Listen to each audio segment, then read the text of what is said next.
Ivan සුබුදෑසනක් වේවා කියලා ප්‍රාර්ථනා කරනවා.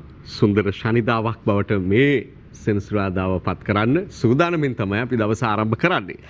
එතකොට මේ අද දවසට දාල ජාතික පුවත්පත් වගේම ඉරිදා දවසේ පුවත්පත් තපාත තිබෙනවා. නමුත් වැඩි අවධානයක් අපි අද දවසේ පුවත්පත් වලට යොමු කරනවා. මොකද ඊයේ අප සමුගත් යන සිට මේ දක්වා තිබෙන තොරතුරු මොනවාද කියන එක පිළිබඳව රටේ ලෝක සිද්ධි පිළිබඳව අද මේ පුවත්පත් කීපේ වාර්තා කොට තිබෙනවා. අතරින් මුල්ම අවධානය යොමුනේ මාගේ දිවයින පුවත්පත වෙත. දිවයින අද වාර්තා කරනවා බාධා කිරීම බලාපන්නයි ගොනු කළ පෙත්සම් 4 ඉවතට කළු කොටි සැමරුම නවත්වයි. මේක ඓතිහාසික තීන්දුවක් සුවිශේෂ තීන්දුවක් බවට පත් වෙනවා. LTTE සංවිධානයේ කළුකොටි මහවිරු සැමරුම් උත්සවය පැවැත්වීමට පොලිසිය සිදු කරන බාධා කිරීම වළක්වන්නයි ඉල්ලමින් නීතිඥවරුන් පිරිසක් විසින් ගොනු කළ පෙත්සම් 4 යාපනයේ පළාත්බද මහාධිකරණ විනිසුරු අනාලිංගම් ප්‍රේමශංකර මහතා විසින් ඊයේ ප්‍රතික්ෂේප කළා. ඊම නැත්නම් 20 වෙනිදා ප්‍රතික්ෂේප කළ බව තමයි සඳහන් කරන්න දිවයින පුවත්පත. මෙන්න ඒ පුවත දිවයින අද වාර්තා කොට තිබෙන ආකාරය අනිකුත් පුවත්පතත් මේ පිළිබඳ වාර්තා කරන එක යෙදෙනවා. කෙසේ වෙතත් අද දිවයිනට ප්‍රධාන සිරස්තලය බවට පත් වෙන්නේ ප්‍රධාන පුවත බවට පත් වෙන්නේ මේ කාරණාව. දැඩි උත්සාහයක් තවමත් මේ වල දමු ත්‍රස්තවාදය යලි ගොඩ ගන්නට උත්සාහ දරමින් සිටින පිරිසක් ඉන්නවා. එයාගේ උත්සාහයන් මෙලෙස ව්‍යර්ථ වීම තුළ එක රටක එක ආකාරයක පැවැත්මකට හේතු කාරණා නිර්මාණය වෙනවායි කියලා අප විශ්වාස කරන්නේ. සහ ඒ තුළ ජාත්‍යන්තරය තුළ නිර්මාණය වෙමින් තිබූ මේ කොටි නැටි කොටි සෙවණැලි තවදුරටත් අඩපණවීමක් මේ තුළ සිදුවන බවත් බොහෝ දෙනා විශ්ලේෂණය කරනවා. මේ පිළිබඳව ප්‍රවීණත්වයක් දරන දේශපාලනය පිළිබඳව ඒ වගේම ජාත්‍යන්තරය පිළිබඳව ප්‍රවීණතාවයක් හොබවන අය. මොකද ලංකාව තුළ මේ ආකාරයේ සැමරුම් වලට ඉඩකඩ තැබීම තුළ ජාත්‍යන්තරයේ සිටින කොටි හිතවාදීන් ප්‍රවර්ධනය වීම ඔවුන් තවදුරටත් බල සම්පන්න වීම සිදු විය හැකි වන නිසා කෙසේ හෝ වේවා විවිධාකාරයෙන් තවමත් ප්‍රජාතන්ත්‍රවාදී දේශපාලන ප්‍රවාහය තුළ පාර්ලිමේන්තුවට ඇතැම් මන්ත්‍රීවරු පවා කොටි හිතවාදී ලෙස තවමත් හැසිරෙමින් කටයුතු කරමින් කතා කරමින් සිටින පසුබිමක මේ දුන්නු තීන්දුව ඉතාම සුවිශේෂ එකක් බව තමයි බොහෝ දෙනාගේ අදහස. ඒ නිසා තමයි අපි ඒට ප්‍රමුඛත්වය දුන්නේ අද දවසේ. දිනමින පුවත්පතත් කොටි සැමරුමට ඉඩ ඉල්ලූ පෙත්සම් 4 ප්‍රතික්ෂේපයි කියලා මේ රිට් පෙත්සම් 4 ඉවත දැමීම පිළිබඳව අද වාර්තාවක් ගෙනවෙත් තිබෙනවා අපට දකින්නට පුළුවන්. ඊළඟට අපි අවධානය දෙනමු තවත් විශේෂ කාරණා කීපයක් තිබෙනවා ඒ වෙත. ඉන් එකක් තමයි එම පුවත්පතේම තියෙන ඡායාරූප සටහන. හුස්ම දෙනතුරු ජාතික රුක් රෝපණ වැඩසටහන ජනපති ප්‍රධානත්වයෙන් ආරම්භ වීම පිළිබඳව. පැල මිලියන 2ක් සිටුවන හුස්ම දෙනතුරු ජාතික රුක් රෝපණ වැඩසටහන ජනාධිපති ගෝඨාභය රාජපක්ෂ මහතාගේ ප්‍රධානත්වයෙන් ඊයේ ආරම්භ වූ බව සඳහන් වෙනවා. එතුමාගේ ජනපති පදවි ප්‍රාප්තියේ පළමු වර්ෂ පූර්ණයට සමගාමීව තමයි මේ කටයුත්ත සිදුවන්නේ.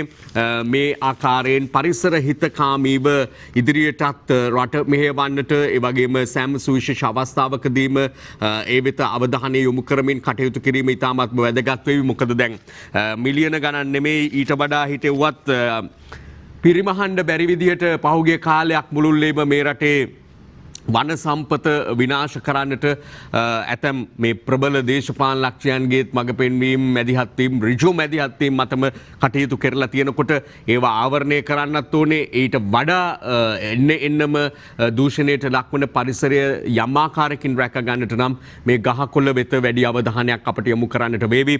ඇතැම් රටවල් ඊ타මත්ම ශීඝ්‍ර ලෙස ඊ타මත්ම වැඩි අවධානයක් යොමු කරමින් Tamanගේ රට වනවගාවෙන් පෝෂණය කරන්නට භූතානයේ වැනි රටවල් කටයුතු කරමින් ඉන්නකොට ලංකාව තුළ කාලයක් මුළුල්ලේම සිදු වෙමින් තිබෙන්නේ සිදු වෙලා තිබෙන්නේ දැඩි වන විනාශයක් පරිසර හානියක්. ඒ නිසා එය යම් ආකාරයකින් ආවරණය කරගන්නට මේ කටයුතු වලින් දරන උත්සාහය ප්‍රශංසනීයයි. වගේම අර විනාශය නවත්වා ගත්තා නම් ඊටත් වඩා ප්‍රශංසනීයයි කියලා තමයි අපට කියන්නට තිබෙන්නේ. ඒ ආකාරයෙන් රෝපණය කරන පැලයකට ජනාධිපතිවරයා වතුර දම්මින් සිටින අවස්ථාව තමයි අද අපට දිවයින පුවත්පතේ දකින්න ලැබෙන්නේ. පරිසර අමාත්‍ය මහින්ද අමරවීර මැතිතුමත් ඒ අස්සල ඉන්නවා. ඊළඟට අපි තවත් විශේෂ ඡායාරූපයක් දකිනවා ලංකාදීප දිනමින ආදී පුවත්පත්වල. ඒ තමයි ඊයේ සිදු තවත් විවෘත කිරීමක්. මෙයත් විශේෂ විවෘත කිරීමක් බවට පත් වෙනවා. පෑලියගොඩ ගියා මැනින් මාකට් එක. ඒක විවෘත කිරීම අග්‍රාමාත්‍යවරයාටින් සිදු වුණා. මේ අවස්ථාවයි අපට මේ දකින්නට ලැබෙන්නේ. මෙන්න ලංකාදීප පුවත්පත අද ඡායාරූප සටහනක් සහිතව වාර්තා කොට තිබෙන ආකාරය දකින්නට ලැබෙනවා. 2013 වසරේදී තමයි ඉදිකිරීම් කටයුතු ආරම්භ වුණේ මේ පෑලියගොඩ විවෘත කරන ලද මැනින් මාකට් එකේ. මේ පෑලියගොඩ මෙම ස්ථානය මධ්‍යස්ථානයක් ලෙස තමයි සැලකෙන්නේ. මොකද අධිවේගී මාර්ග එක්කාසු වන සන්ධිස්ථානයක් බවට මධ්‍යස්ථානයක් බවට පත්වන නිසා ඊටාම පහසුවෙන් එළවලු තොග මාළු තොග මේ සෑම දෙම රටේ විවිධ ප්‍රදේශ වෙත බෙදා හැරීමේ ක්‍රියාවලිය සහ ඒ වෙත ගෙන ඒමේ ක්‍රියාවලිය බොහොම පහසුවෙන් කිරීමේ හැකියාවක් මධ්‍යස්ථානයක් ලෙස ක්‍රියාත්මක වන මේ පෑලියගොඩ තිබෙන නිසා රුපියල් කෝටි 650ක වියදමින් තමයි මේ සිව්මහල් ගොඩනැගිල්ල ඉදි කරනු ලැබුවේ. මේ වෙළඳ සංකීර්ණයක් බොහෝ පහසුකම් මේ තුළ තිබෙනවා. මේ අවස්ථාවට සහභාගී වෙච්ච අග්‍රාමාත්‍යවරයා සුවිශේෂ කතාවකුත් කරනු ලැබුවා. පහුගිය කාලයේ මුළුල්ලේ සිදු වූ දෑ සහ වර්තමානයේ සිදු වූ දෑ සම්බන්ධ කරගනිමින් මේ සම්බන්ධ ප්‍රවෘත්ති වාර්තාවකුත් අප සතුව තිබෙනවා. අප දැන් බලාපොරොත්තු වෙන්නේ වෙත ඔබේ අවධානය යොමු කරන්නට. නව මැනින් වෙළඳ සංකීර්ණයේ විවෘත කිරීමේ අවස්ථාවට අග්‍රාමාත්‍ය මහින්ද රාජපක්ෂ මහතා එක් වූ අතර එහිදී අග්‍රාමාත්‍යවරයා විසින් සමරු ඵලකය නිරාවරණය කරමින් වෙළඳ සංකීර්ණය විවෘත කළා. COVID-19 තත්ත්වයේ තුල වුවත් අපි අපේ ජනතාව වෙනුවෙන් ක්‍රියාත්මක කරන රටේ සංවර්ධන කටයුතු කිසිවක් අඩාල කරලා නැහැ. වත්මන් ජනාධිපතිතුමා ඒවකට ආරක්ෂක නාගරික සංවර්ධන අමාත්‍යාංශයේ ලේකම් ලෙස සිටි කාලයේදී එතුමාගේ උපදෙස් පරිදි මත්ස්‍ය තෝග වෙළඳ සංකීර්ණයේ කටයුතු නියමිත පරිදි නිම කරලා ජනතා අයිතියට පවත් කරන්න අපිට හැකි වුණා. මත්ස්‍ය තෝග වෙළඳ සංකීර්ණය පෑලියගොඩට ගෙන යන අවස්ථාවේ එම තමයි කොළඹ එළවලු සංකීර්ණයක් ගෙන යාමට මූලික සකස් කරේ මම. ඒ අනුව මැනින් වෙළඳ සංකීර්ණය ඉදිකිරීම කටයුතු 2013 වර්ෂයේදී ආරම්භ කළා. පසුගිය යහපාලන ආණ්ඩුව කාලේ මේ කටයුතු මන්දගාමීව නොකරන්නට මේ ජනතා අයිතියට පත් වී බොහෝ කල් ගත වී ඇති බවත් කියන්න ඕන. ඒක හොඳයි. මොකද නැත්තම් අපිට ඇවිල්ලා විරුද්ධ කරන්න බෑනේ. ඒ හැමදේම කරන්නේ අපි හදපුවා ඒ කට්ටිය විරුද්ධ කරපු එක. නමුත් අපේ රජයත් යටතේ ආරම්භ කරපු ව්‍යාපෘති අපේ රජයක් යටතේම විරුද්ධ කරන්න ලැබීම ගැන සතුටු වෙනවා. අපි මාළු එළවලු තොග වෙනදාම් පමණක් නොවේ. ඊටකොට පවත්වාගෙන යන වියලි ආහාර තොග බඩු කුඩනැගිලි දවි තොග බඩුද ඉදිරියේදී පෑලියට ගොඩට ගේන්න අපි බලාපොරොත්තු වෙනවා. අග්‍රාමාත්‍යවරයා සඳහන් කරනවා තමන්ගේ පාලන කාලයේදී ආරම්භ කළ ව්‍යාපෘතියක් මෙලෙස තමන්ගේම රාජ්‍යයක් යටතේ විවෘත කරන්නට ලැබීම සතුටට කාරණාවක් කියලා. කෙසේත් පහුගිය යහපාලන රාජ්‍ය සමයේත් මෙහි යම් ඉදිකිරීම් කටයුතු සිදු වුණා. අවසාන වශයෙන් මේ රාජ්‍යය පත් වෙලා මෙලෙස ඒ විවෘත කිරීමේ අවස්ථාව එළඹුණා. දිනවින පත්‍රයේ ඡායාරූප සහිතව එහි නිරීක්ෂණ චාරිකාවක අග්‍රාමාත්‍යවරයා යෙදුණු ආකාරය වාර්තා කොට තිබෙනවා. අපි ඊළඟට අවධානය යොමු කරන්නට කැමති දිනමින පුවත්පතේ තියෙන මෙන්න මේ පුවත් වාර්තාව වෙත බෙහෙතක් සොයාගත් වහාම එන්නත් ලක්ෂ 42ක් ශ්‍රී ලංකාවට ලෝක සෞඛ්‍ය සංවිධානය එකග වේ කියලයි වාර්තා කරන්නේ. මෙන්න ඒ පුවත අද දිනමින පුවත්පත සිය ප්‍රධාන පුවතක් ලෙස වාර්තා කොට තිබෙනවා අපට දකින්නට පුළුවන්. ඒ සමග සඳහන් කරන්නට ඕනේ COVID-19 වෛරසයට එරෙහිව සාර්ථක එන්නතක් සොයාගත් වහාම එහි ලක්ෂ 42ක් ශ්‍රී ලංකාවට ලබා දීමට එකගත්වය පළ කරලා තිබෙනවා. වගේම ශ්‍රී ලංකාව තුළ ඒ සඳහා සූදානමත් ඉතාමත්ම වැදගත් වෙනවා. විශේෂයෙන් ගබඩා පහසුකම් මේ ආදී බෙදා හැරීමේ කටයුතු මේ ආදී තව බොහෝ දෑ තිබෙනවා. ඒ නිසා ඒ සම්බන්ධව රටක් විදිහට අපට සූදානම් වීම ඉතාමත්ම වැදගත්. ඒ වගේම දැනගන්න ලැබෙන ආකාරයට අපේ සෞඛ්‍ය අංශ ඒ සඳහා දැන් කටයුතු ආරම්භ කොට ඇති බවයි කියවෙන්නේ.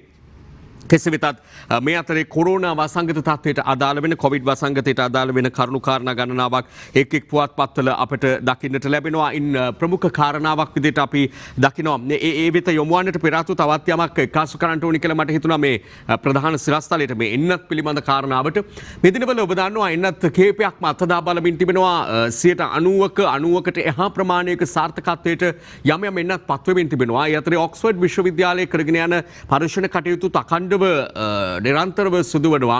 මෙහිදී එන්නතක් පිළිබඳව යම් අවධානයක් ලෝකයේ යොමු වෙලා තිනවා. සාර්ථක මට්ටමේ අත්දා බැලීම් කරන එන්නතක් පිළිබඳව මේ කණ්ඩායමේ ප්‍රධාන විශේෂඥවරියක විදිහට එමෙ නැත්නම් ප්‍රධාන පර්යේෂකවරියක විදිහට කටයුතු කරන්නේ ශ්‍රී ලාංකේය සම්භාවයක් සහිත ලංකාවේ උපත ලැබූ මහේෂ් රාමසාමී කියන කාන්තාව ඉතාම ආඩම්බරයට කරුණක් ශ්‍රී ලංකාවට ඇය තමයි යම් සංගරාවක ලෝක ප්‍රකට සංගරාවක පළකොට තිබුණා ඇය පිළිබඳව ඇය කණ්ඩායමේ ප්‍රධානත්වය හොබවනවා කියලා. එවැනි මුල ශ්‍රී ලංකාවෙන් බිහි වුණු මේ රටේ මේ භූමියේ උපත ලද මුල තමයි අද ලෝකයේ බොහෝ කණ්ඩායම්වල සමාජිකත්වය දරන්නේ. එවැනි පිරිසක් සිටීම රටක් විදිහට අපට වාසනාවක් සතුටක්. නමුත් ඒ අයගේ සේවය අපට ලබා ගන්නට හැකියාවක් තිබෙනවා නම් මීට වඩා මේ රටේ කටයුතු වලට දැන් ඇය කොවිඩ් වසංගතය සම්බන්ධයෙන් නිමා කරන්නට උත්සාහ දරන මේ කණ්ඩායම් සමග එක් වෙලා එන්නතක් සාර්ථකව අතදා බලන්නට ප්‍රමුඛත්වයේගෙන කටයුතු කරන නමුත් අපේ රටේ වර්තමානයේ තිබෙන තත්ත්වයත් එක්ක මෙවැනි මොළ ශ්‍රී ලංකාව තුළ පුළුවන් තරම් මොවුන්ගේ සේවය රට තුළට ලබා ගැනීමට හැකියාවක් තිබෙනවා නම් එයත් එක පැත්තකින් රටක් විදිහට අප ලබන තවත් ජයග්‍රහණයක්. රටට ආඩම්බරයක් නිසා තමයි ඇයව සිහිපත් කළේ මහේෂ් රාමසාමී පිළිබඳව. ඊළඟට අපි අවධානය දෙන්නට ඕනේ ලංකාදීප පුවත්පත වෙත එක් කාන්තාවක් ඒ විදිහට රටට ජාත්‍යන්තරයේ ඉඳගෙන ආඩම්බරයක් ගෙනකොට අපේම රටේ මේ ආසාදිත වුණු මවක් කාන්තාවක් කරපු වැඩෙන් ඊයේ දවසේදී බොහෝ ප්‍රදේශයක ජනතාව තැතිගැන්මට කලබලයට පත් වෙන්නට හේතු වුණා. IDH රෝහලේ කොරෝනා මව අවුරුදු 2ක දරුවා තරන් පැනයයි. දරුවා ඥාති නිවසක තබා බසෙන් ගොස් කැලෑ වැදිලා කියලා අද ලංකාදීප පුවත්පත මෙලෙස වාර්තා කරනවා. ඔබට දකින්නට පුළුවන්කම ලැබේවි. මේ පුවත් වාර්තාව කියවද්දීම අපට මුලින්ම හැඟෙන කාරණාව තමයි ඇයි මෙහෙම කරන්න කියන එක. මේ තරම් භයානක තත්ත්වයක් තිබෙන බව දැනුවත් කිරීම අනන්තවත් සිදු කරලා තියෙද්දී මාධ්‍ය හරහා අපි මේ මොහොතේත් කරන්නේ එහෙම තත්ත්වයක ඇයි මේ තත්ත්වය සැහැල්ලුවට ගන්නේ නොසලකා හරින්නේ එහෙම නැත්නම් තමනුත් තව ජීවිතත් අනතුරේපත් කරගන්නේ ඇයි කියන එක බරපතල ගැටලුවක්. හැබැයි තොරතුරු සොයාමේදී මේ කාන්තාව මද්‍රව්‍ය වැරදි සම්බන්ධව චෝදනාවට ලක්වුණු බන්ධනාගාරගතව සිටි කාන්තාවක් කියන එක බොහොම පැහැදිලිව සඳහන් වන කරුණක්. ඇය IDH රෝහලේ තමයි දරුවා සමග ප්‍රතිකාර සඳහා රඳවා තබා තිබුණේ. ඇය එයින් තමයි පැනගොස් ඇහැලියගොඩ ප්‍රදේශයේ ඥාති තමන්ගේ සහෝදරයාගේ නිවසට ගිහිල්ලා දරුවව බාර දීලා ඒ නිවසෙන් එළියට ඇවිත් මේ ප්‍රදේශ කීපයකම සැරිසරලා තිබෙන්නේ. ඉන් අනතුරුව ඇය පිළිබඳව මේ ඇයගේ ඡායාරූප එහෙම ප්‍රසිද්ධියට පත් වෙලා තිබුණා. පොලිසිය මගින් ප්‍රසිද්ධියට පත් කළා. මොකද ඇයව සොයාගත යුතුව තිබෙන නිසා ඇය ගමන් කළ බස් රථයේ රේදුරු කොන්දොස්තරවරයා ඇය පිළිබඳව සැකසිතී ඒ පිළිබඳව කටයුතු කරන අවස්ථාවේ තමයි ඇය පැනලා ගියා කියලා කැලෑ වැදුනා වෙලකට වෙලක් ආශ්‍රිත ප්‍රදේශයක් ඒ වෙත ගියා කියලා සඳහන් වෙන්නේ.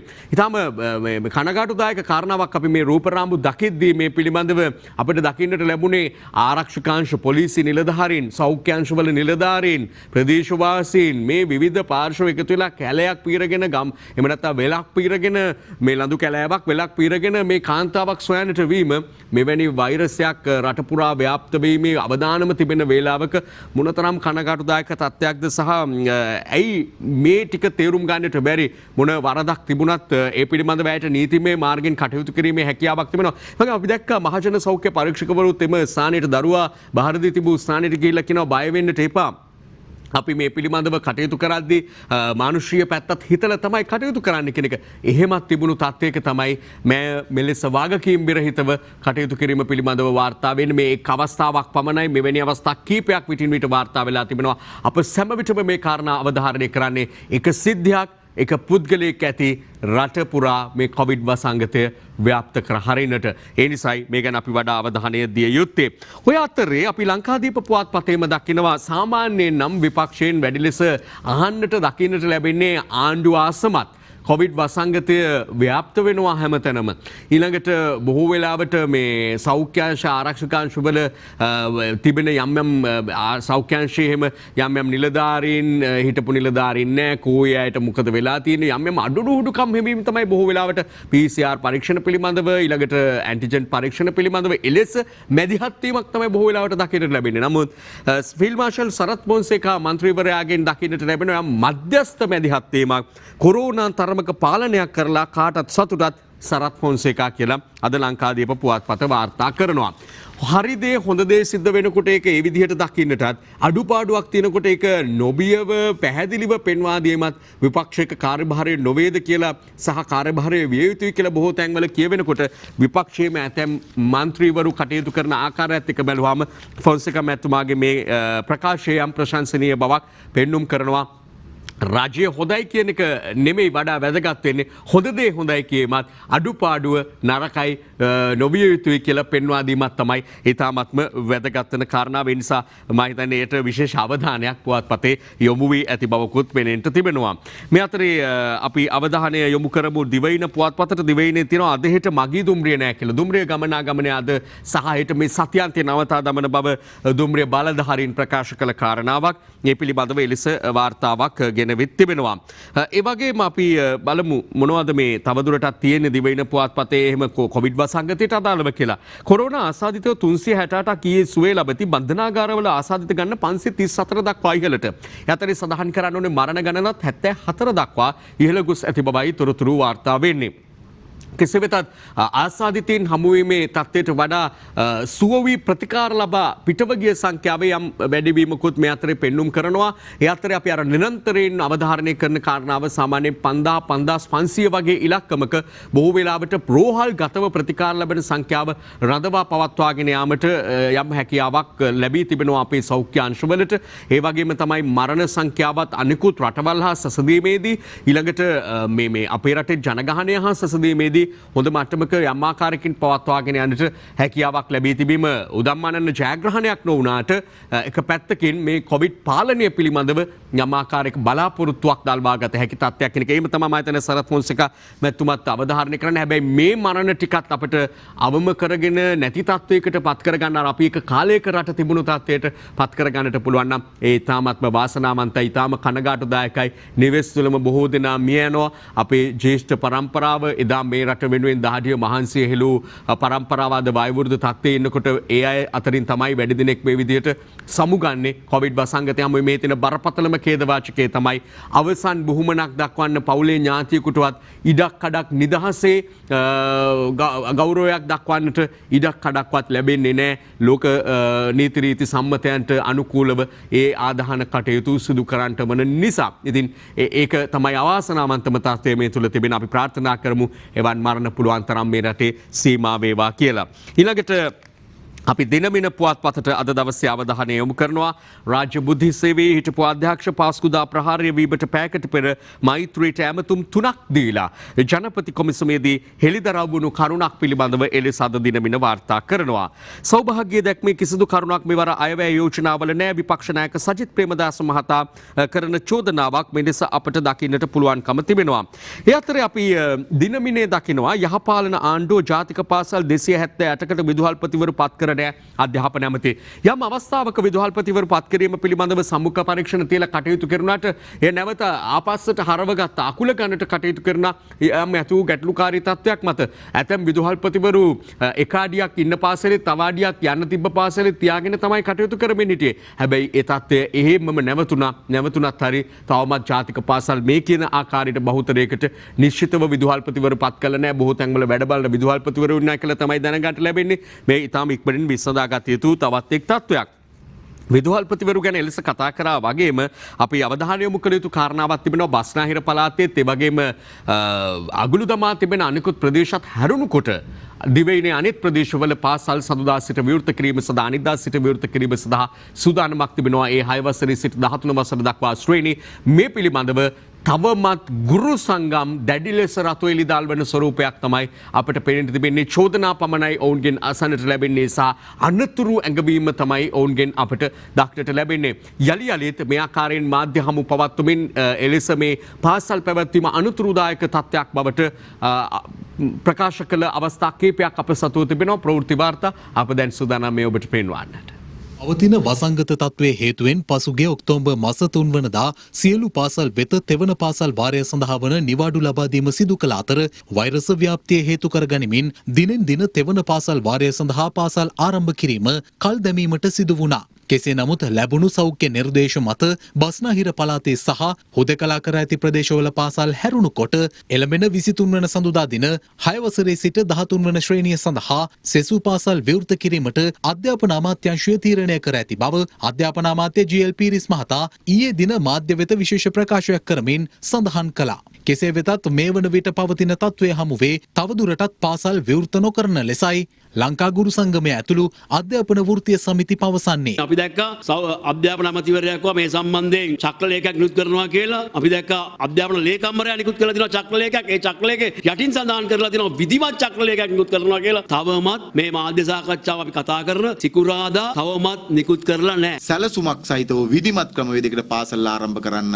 ජී.එල්. පීරිස් ඇමතිතුමා නිින්දෙන් අවදිලා වගේ ඊයේ හදිස්සියේ මාධ්‍ය සාකච්ඡාවක් ඇඳවලා 23 ඉඳලා පාසල් පටන් ගන්නවා කියලා දවස් 3ක් තියලා කීවුවට පාසල් පටන් ගන්න බෑ. ඒක තමයි ඇත්ත යථාර්ථය. මේක අන්තිම අමනෝච්ච ක්‍රියාවක්. දරුවෝ කියන්නේ අපේ ජීවිත. ඔවුන් කුමන තත්වයකදී වුව අපි අවධානයට ලක් කරන්න සූදානම් නැහැ. මේක දේශපාලනයක් නෙවෙයි. දේශපාලනයෙන් තොරව සියලුම දෙනා අපි විරුද්ධ යුතු කාරණයක් පාසල් නැවත විවෘත කිරීමට. ඒ නිසා මේක වහාම නතර කර යුතුයි. මේ අතර පාසල් විවෘත කිරීම සම්බන්ධයෙන් සමගි ජන බලවේගයේ අද පැවති මාධ්‍ය හමුවකදීද පාර්ලිමේන්තු මන්ත්‍රී හර්ෂණ රාජකරුණා මහතා මෙලෙස අදහස් පළ කළා. දෙවතාවක් හිතන්න කියලා මේ ආණ්ඩුවෙන් අපි ඉල්ලීමක් කරනවා මේ පාසල් විවෘත කිරීම පිළිබඳ. මේ පාසල් ඇරීම මේ වෙලාවේ ගත යුතු ප්‍රමුඛත්වයද.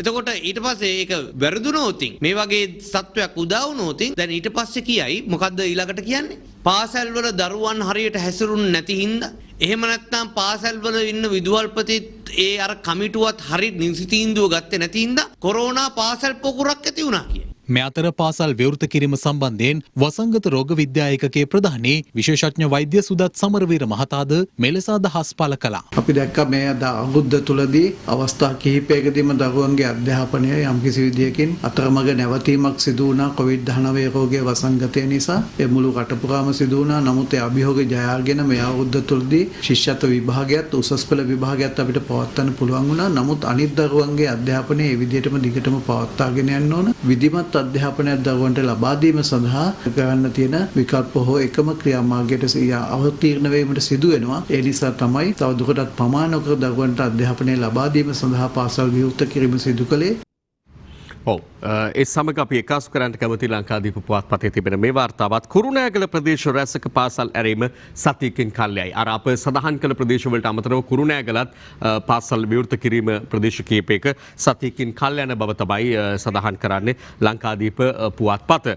ඊළඟට අපි අවධානය යොමු කරන්නට ඕනේ කාරණාවක් තියෙනවා අද දිනමින පුවත්පතේ ආනයන සීමා සමාලෝචනය කළ හැකි ඇමති දිනේෂ් යුරෝපා තානාපතිවරුන්ට කියයි.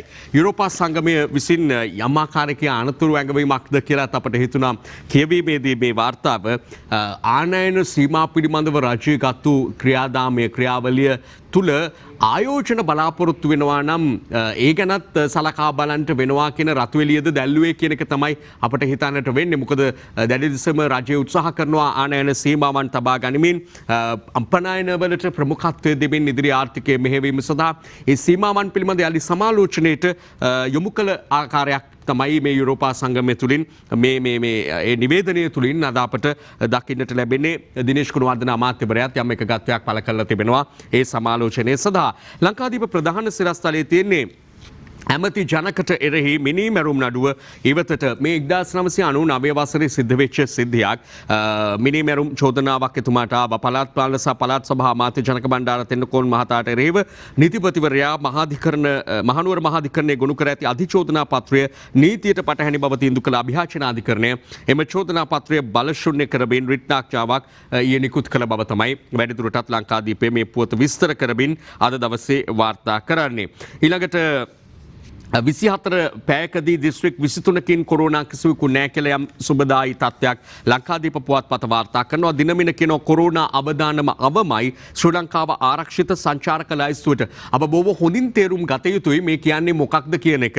බැලූ බැලමටම මේ දිනමින පුවත්පතේ රතු පසුබිමේ තියෙන මේ පුවත තුල ඇතැම් අයට පෙනෙන්න පුළුවන් මේ කියන්නේ ලංකාවේ කොරෝනා අවදානම අඩු වෙලා තියෙනවා කියන එකද කියලා. නෑ මේ කියන්නේ බ්‍රිතාන්‍යයේ නිලධාරිය විසින් ප්‍රකාශයට පත් කළ තිනෝ කොරෝනා අවදානම අඩුයි කියලා ඔවුන් හඳුනාගත්තු රටවල් කීපයක් ඒ අය නිරෝධානයට ලක්වීමේ අවශ්‍යතාවයක් නැහැ. කියන්නේ තමන්ගේ රටේ පැමිණෙන ඒ අය නිරෝධානයට ලක්වීමේ අවශ්‍යතාවයක් නැහැ කියලා ඔවුන් කියන අද ලංකාදීපෙත් තියෙනවා. එංගලන්තය, වේල්සය, අයර්ලන්තයට යන අයට නිරෝධානය අවශ්‍ය වන්නේ නැහැ කියන එක.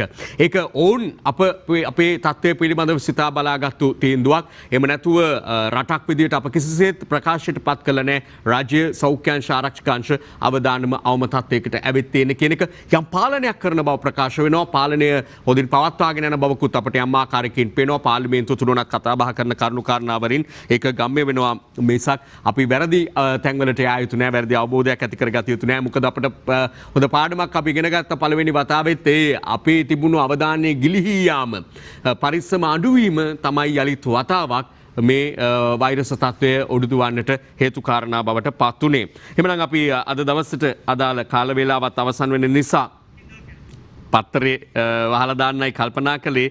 අවසාන වශයෙන් පුවත් වාර්තාවක් එක්කාසු කරනවා. හෙට දවසේදී අතිපූජ්‍ය නාපාන පේමසිරි මහනාහිමි ආදාන පූජෝත්සවය පැවැත්වෙනවා. එය මේ සෞඛ්‍ය නීති රීති, නිරෝධායන නීති රීති මේ සියල්ල අනුගමනය කරමින් කෙරෙන බව තමයි කේලිය රඹුක්වැල්ල කැබිනට් ප්‍රකාශක අමාත්‍යතුමන් පවා සඳහන් කළේ. හෙට මේ ආදාන පූජෝත්සවයේ කටයුතු පිළිබඳව පූර්ණ රාජ්‍ය අනුග්‍රහය සහිතවයි පැවැත්වෙන්නේ. හෙට උදෑසන අපි ඒ පිළිබඳව වැඩිපුර කතා කරමු. නායක ස්වාමින් වහන්සේගෙන් සිදු මහා මෙහෙවර පිළිබඳව යම් අවධානයක් යොමු කළ යුතුව තිබෙනවා. අද දවසේ පුවත්පත් තුලත් ජනාධිපතිවරයාගේ ශෝක පණිවිඩය පවා සටහන් වෙනවා.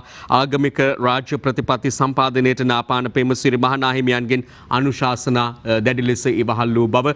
ඒ වගේම නිෂ්පාදකතුමා මට එක අවස්ථාවක් දෙන්න මේ ඉදිරිපත් කළ යුතුම වාර්තාවක් මගහැරුණු නිසා දිවයින පුවත්පතේ පොලිස් නිලධාරියාට පහර දුන් සටන් නළුවා අත්අඩංගුවට කියලා පුවතක් අද වාර්තා වෙනවා. මේ සටන් නළුවා බොහොම කාලයක් මුළුල්ලේ මේ රටේ සිනමා කර්මාන්තය තුළ අපට මුණ ගැසුණු සුවිශේෂ චරිතයක්. හැබැයි ඔහු මේ කොවිඩ් වසංගත තත්ත්වය හැමේ මුහුණ දීලා තියෙන ආර්ථික දුෂ්කරතා හැමේ පන්දෑ දීමනාව ගන්න ගියාම තමයි උණුසුම් තත්ත්වයක් වචන හොමාරුවක් වෙලා මේ තත්ත්වය ඇති වුණේ කියලා කියන්නේ. මේක නීතිමය වශයෙන් විසඳාගත යුතු කාරණාවක්. ඒම බොහොම පැහැදිලි තත්ත්වයක්. හැබැයි කලාකරුවෝ වෙනුවෙන් පිළි සිටින සංගම්, කලාකරුවෝ වෙනුවෙන් හඬනගන අය, කලාකරුවාට යම් තැනක් දිය යුතුයි කියන පාර්ශව මෙහිදී කටයුතු කරන්නේ කොහොමද කියන එකත් බොහෝ දෙනා බලා සිටිනවා. මෙවැනි බොහෝ දෙනා පින වූ රට පින වූ ඒ වගේම කලාව පෝෂණය කරපු කලාකරුවන්ගේ වර්තමාන ඉරණම පිළිබඳව මීට වඩා පොඩක් අවධානය යොමු කරන්න පුළුවන් නම් වඩා හොඳයි නේද කියන එකයි බොහෝ දෙනා ප්‍රශ්න කරන්නේ. ඇතැම් අය මා දැක්කා මේ පිළිබඳව කියනවා ගෙදරට ගිහිල්ලා දෙන්න වටින තත්ත්වයක් තියෙන්නේ මෙවැනි අහිංසක කලාකරුවන්ට. හැබැයි ඔවුන් මේවා ගන්න ඇවිල්ලා මෙවැනි තත්ත්වයන් නැතිවීම ඉතාම සෝචනීයයි කියන එක. කෙසේ වෙතත් වරදක් වෙලා තිනවා නම් නීතිය ක්‍රියාත්මක වීම වැදගත් කාරණාවක්. හැබැයි මේ වගේ ජනප්‍රියත්වයට පත්වෙච්ච කලාවක් තුළ ජීවත් වෙච්ච අය රට ආදරය කරපු චරිත පිළිබඳව මිට වඩා අවධානය යොමු වෙනවා නම් එයත් ඉතාම වටින තත්ත්වයක් කියලා අප විශ්වාස කරනවා. සමුගන්නම් එහෙනම් දිනපතා අලුත් වීඩියෝ සහ ප්‍රවෘත්ති නැරඹීමට ඉහත බටන් එක ක්ලික් කර සියත TV subscribe කරන්න.